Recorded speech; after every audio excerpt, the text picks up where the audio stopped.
என்னடா இது 2 நாள் இடியுடன் கூடிய மழை பெஞ்சது, இது மேலே விழலையே. விழும். இவன் மேல ஒரு கண்ணை வைங்க. இவன் எங்க போறான், என்ன பண்றான், யாரை பாக்குறான்னு நோட் பண்ணுங்க.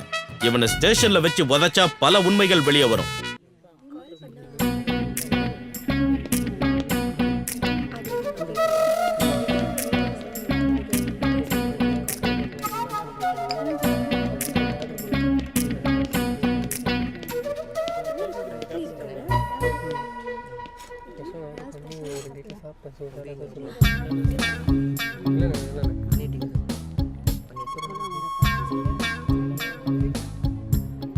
ஏங்க என்ன தெரியல? தெரியல. நேற்று கூட என் ஃப்ரெண்டுக்கு 20 ரூபா தூக்கி போட்டு வந்தீங்களா? அதுக்கு ஏங்க அவன் எவ்வளோ பெரிய ஆள் தெரியுமா? அவனுக்கு 2000 கோடி வரப்போகுது. அது தெரியாமல் 20 ரூபா போட்டு அவனை பிச்சைக்காரன் ஆக்கிட்டீங்க. அவன் பாட்டு